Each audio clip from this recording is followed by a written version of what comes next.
नमस्कार किसान भाइयों, एसआरजे खेती यूट्यूब चैनल पे आपका स्वागत है। किसान भाइयों, आज की इस वीडियो में हम जानने वाले हैं गन्ने की फसल में खरपतवार नियंत्रण हमें कैसे करना चाहिए।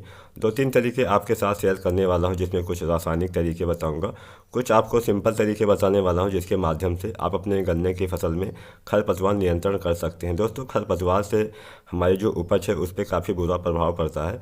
गन्ने का विकास भी सही से नहीं होता है, क्योंकि जब ज़्यादा खरपतवार हो जाते हैं तो जो हमारी मिट्टी में पोषक तत्व होते हैं वो उनको ज़्यादा ग्रहण कर लेते हैं, जिससे आपकी जो मूल फसल है उसका विकास सही से नहीं हो पाता है। और इन खरपतवारों का जमाव काफ़ी अधिक अगर हो गया तो काफ़ी ज़्यादा नुकसान आपको हो सकता है। तो सबसे पहले हम कुछ सामान्य तरीके जानते हैं, उसके बाद में आपको बताने वाले हैं कि रासायनिक नियंत्रण आपको कैसे करना है, यानी कौन सी दवा का आपको इस्तेमाल करना चाहिए। तो जो सामान्य तरीके हैं उसमें हम गुड़ाई करते हैं अपनी फसल की। दोस्तों, गन्ने का जो अंकुरण होता है उससे पहले ही बहुत सारे जो हमारे खरपतवार होते हैं वो खेत में जम आते हैं। जब हम गन्ने की बुआई करते हैं तो गन्ने के जमाव से पहले ही बहुत सारे खरपतवार जम आते हैं। तो उस दिशा में आपको गुड़ाई करनी होती है, जिसको हम अंधी गुड़ाई बोलते हैं, जिसके माध्यम से भी बहुत सारे खरपतवार नष्ट हो जाते हैं। इसके अलावा दोस्तों, प्रत्येक सिंचाई के बाद में आपको कम से कम एक गुड़ाई ज़रूर करनी चाहिए, जिससे जो आपके सिंचाई के बाद जो खरपतवार जमते हैं वो नष्ट हो जाते हैं। तो ऐसे आपको करना चाहिए ताकि आपके जो खरपतवार हैं वो ज़रूर नष्ट हो सकें।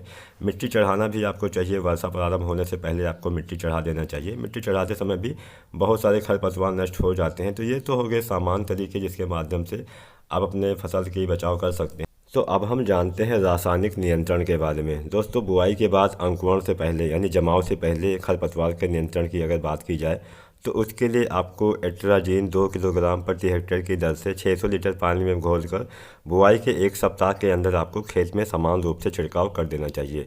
अगर आप चाहते हैं कि आपकी फसल में, आपके गन्ने वाली फसल में कोई भी खरपतवार जमे ही ना, तो इसके लिए आपको एट्राजीन 2 किलोग्राम प्रति हेक्टेयर की दर से 600 लीटर पानी में घोल के बुआई से एक सप्ताह के अंदर, यानी अगर आपने बुआई की तो एक सप्ताह के भीतर आपको ये चीज़ें करनी होती है। तो ये तो हमने जाना कि हमें खरपतवार जमने से पहले कौन से दवाओं का छिड़काव करना चाहिए ताकि हमारे खेत में खरपतवार जमे ही ना। अब हम जान लेते हैं कि अगर हमारी फसल में खरपतवार जम गए, यानी आपकी जो खड़ी फसल है उसमें अगर हम बात करें कि हमें कौन सी दवा का स्प्रे करना चाहिए, तो उसके बारे में भी हम जान लेते हैं। तो दोस्तों, खड़ी फसल में चौड़ी पत्ते वाले जो खरपतवार होते हैं उनके नियंत्रण के लिए आपको 2,4-डी सोडियम साल्ट का 2.8 किलोग्राम प्रति हेक्टेयर की दर से 600 लीटर पानी में घोलकर आपको बुआई के 45 दिन के बाद छिड़काव करना चाहिए। इसके छिड़काव से आपके गन्ने की फसल में जो चौड़ी पत्ते वाले खरपतवार हैं उन पर नियंत्रण पाया जा सकता है। ये छिड़काव आपको बुआई के 45 दिन के बाद करना चाहिए। तो ये तो हमने जाना कि हमें चौड़ी पत्ते वाले जो खरपतवार है उनका नियंत्रण कैसे करना चाहिए। अब हम दोस्तों जान लेते हैं खड़ी फसल में चौड़ी और सकरी मिश्रित जो खरपतवार जमते हैं, यानी चौड़ी पत्ती वाले भी खरपतवार हैं और सकरी पत्ती वाले भी खरपतवार हैं, तो इनके नियंत्रण के लिए हमें क्या करना चाहिए। तो इनके नियंत्रण के लिए हमें 2,4-डी सोडियम साल्ट को लेना है 2.8 किलोग्राम।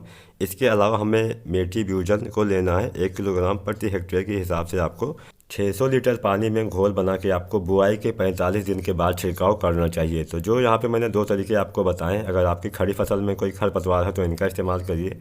अगर आपकी खड़ी फसल में नहीं है, आपने अभी बुआई की है, उसके बाद आप चाहते हैं कि आप अपने खरपतवार का नियंत्रण कर सके, तो जो मैंने पहला तरीका बताया उसको आप अपना सकते हैं। तो किसान भाइयों, अगर आप ये तरीके अपनाते हैं तो आप भी अपनी फसल में खरपतवार का नियंत्रण कर सकते हैं। इसके अलावा आपको एक चीज़ का यहाँ पे और ध्यान देना है, जब भी आप इन खरपतवार नाशक का अपने खेत में प्रयोग करें, उपयोग करें, तो आपको ये देख लेना है कि आपके खेत में नमी है या नहीं है। अगर नमी नहीं है तो इस्तेमाल नहीं करिए, नमी होने के बाद ही आपको इसका इस्तेमाल करना चाहिए। वीडियो पसंद आई हो तो लाइक करें, शेयर करें, चैनल पर नए हैं तो सब्सक्राइब जरूर करें। धन्यवाद।